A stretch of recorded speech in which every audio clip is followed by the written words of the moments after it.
Assalamu alaikum and hello everyone. This lecture is continuation of the previous lecture. I explained the types of signals and their transformation. I showed how we can do shifting to the left side or to the right side, and also how to do scaling, which is multiply the value of signal or the amplitude, that the amplitude can be increased or decreased. And also the flipping or reversal. Then I show how to draw the signal based on two equations or more. So today, after having clarified these signals, we will start working on the system. To work on this system, it must have properties. These properties are the basis. It's very important to have these properties. We cannot work on a specific system that processes the digital signal if it doesn't have these properties. And these properties are not only for the system, but also for the signal. So this signal that I'm going to use, actually from the beginning, we know that we will work on digital signal. And the digital signal is mathematical equations. They are numbers that represent the signals. So they are not analog signals in hardware devices. No, it's a software. Therefore, the signals are equations. So on this basis, now when I'm going to choose the type of equation, the type of the signal, we need to know how it should be and how the system should be. All these are properties. Okay, I will explain them in this lecture. Okay, as you see here, the topic today is discrete time systems, and we have agreed that the discrete time is considered a digital signal. So here we have a very simple system to process the signal or the digital signal. So a digital signal processing system. And we know the telecommunication system, actually, the simple system contains of source, channel, and receiver. So this is simple system consistent of X of N, or let's say the input, and Y of N, which is output, and this T. This T is the device with which I will process the signal. Of course, the signal processing, it could be in the source or could be in the receiver part, okay? But mostly it could be in the receiver, because often the signal problems are in receiver because I receive it from certain place. So now I will represent the incoming signal into the system or into the processor system with X of N, which is input signal. So this signal entered the system or the device. This device symbolized by T. By the way, student, some books symbolize it by H of T. And the input is X of T. And the output is Y of T. Okay? Same meaning, like in our slide. So here, this T comes from transformation.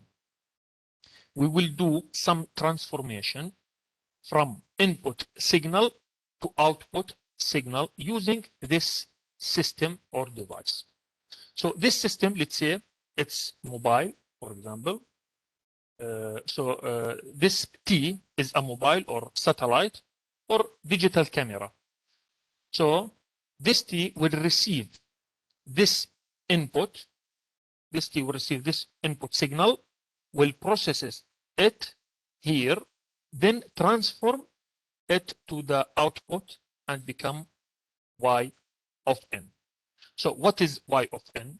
If we want to represent it in mathematics, it's Y of N equal T multiply by x of n. Or based on our slide, we can say y of t equal h of t multiply x of t.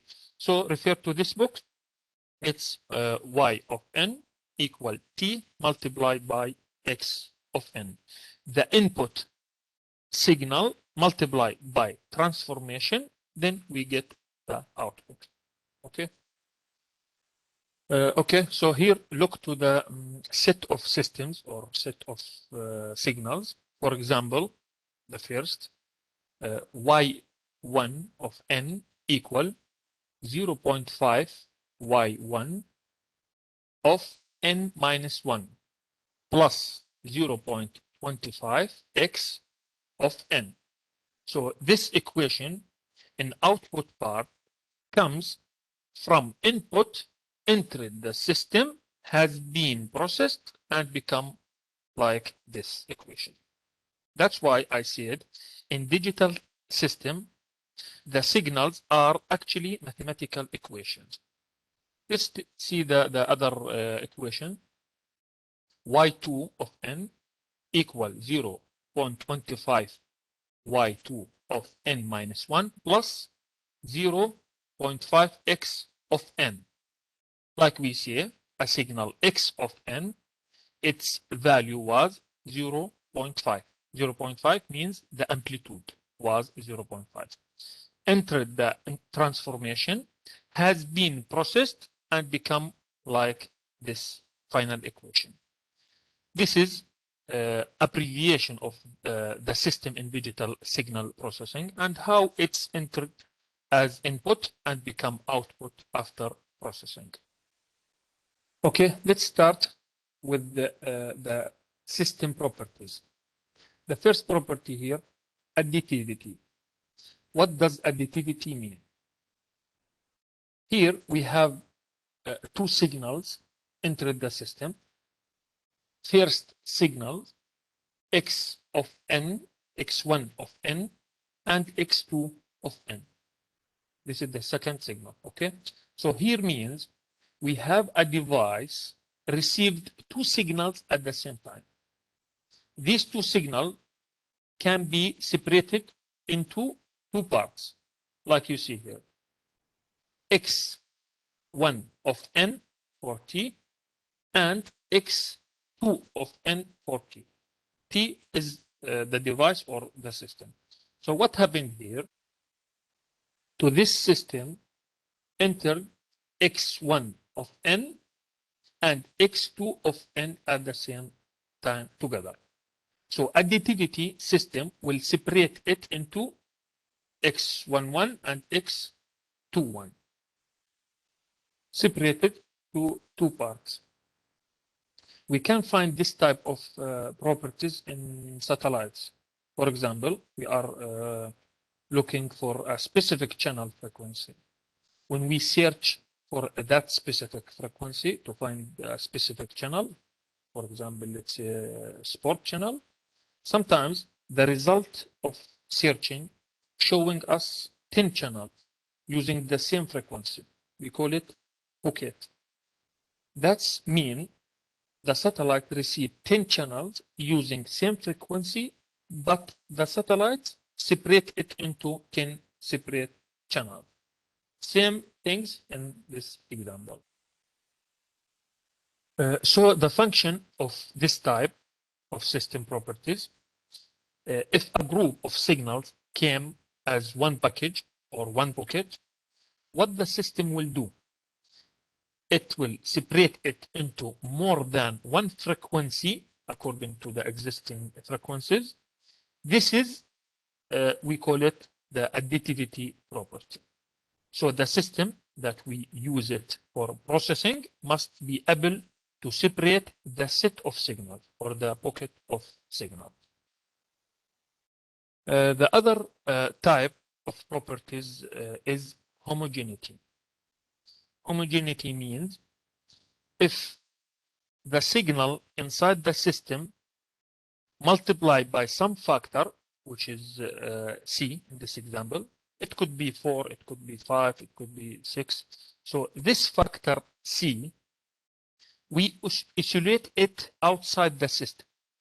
Okay, so here input Cx of n, input Cx of n to the system.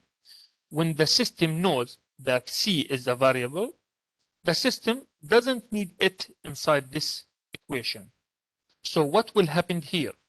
We'll get it out the system, processing the signal without C, so processing the X of n, give it to the output, then we enter the C factor. Okay, so we processing the signal without the factor C. After send the signal to the output, we enter the C factor in the output part. So as we notice here, Cx of n, Cx of n, what the system did here, get it out, the C outside, because we don't need it here, because T is a device that specialized to process the X of n, not the Cx of n, because C is a variable and we don't need it here. As you see, constant C, constant C. So these two properties, additivity and homogeneity, should be in the system.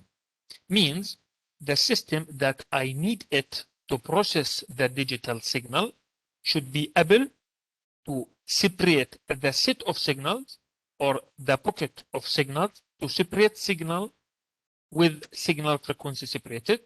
And also the system should be able to get out the constant C outside the system because no need to process it.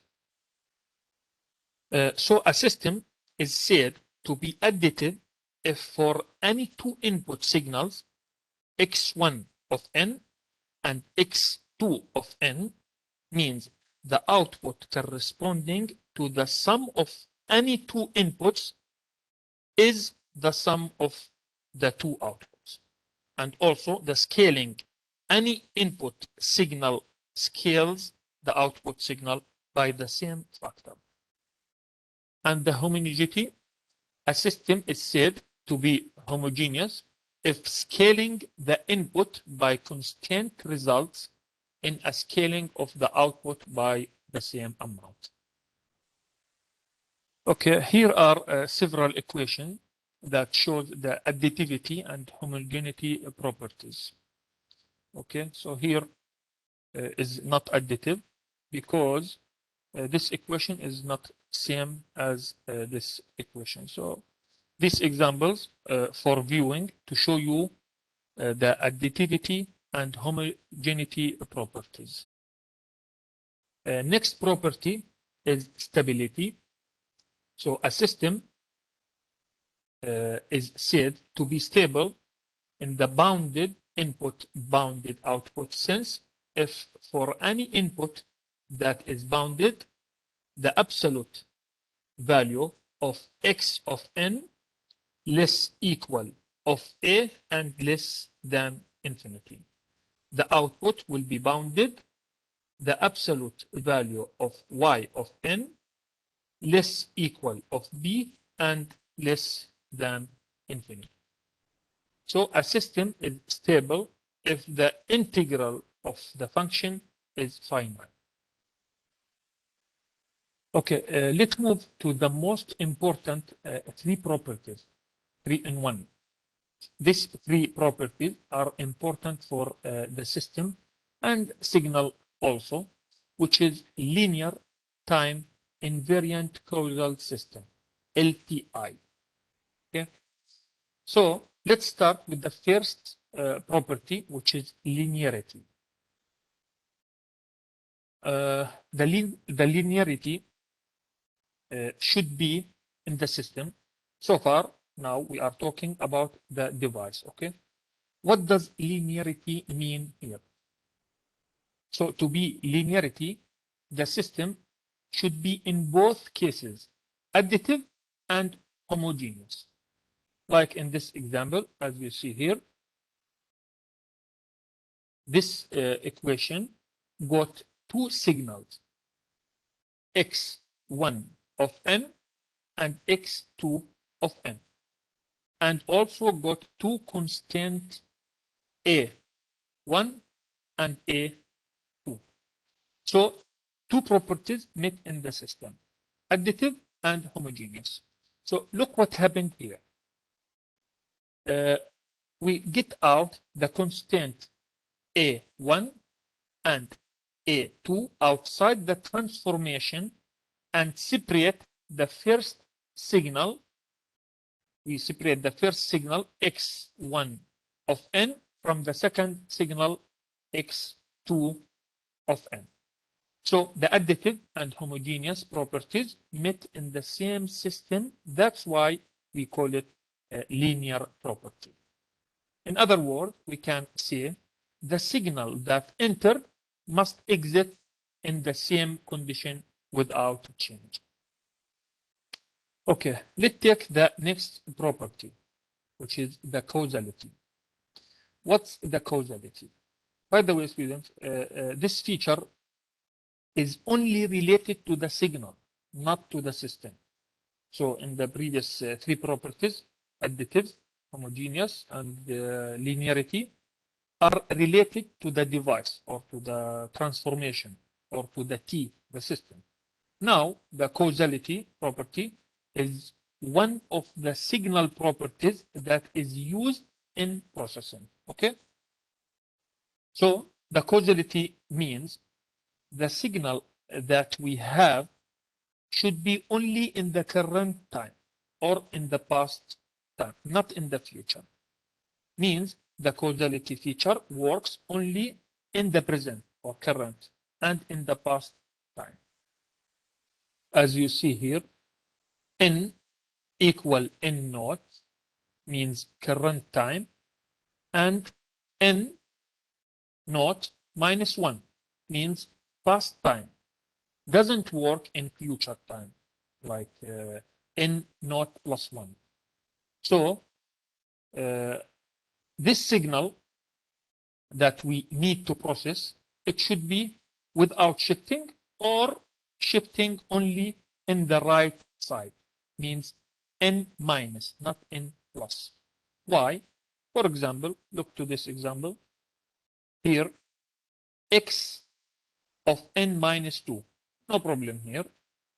We learned before that this kind of shifting will be in the positive part, will become plus 2. The starting point will start from plus 2. Okay? While in the second equation here, we have x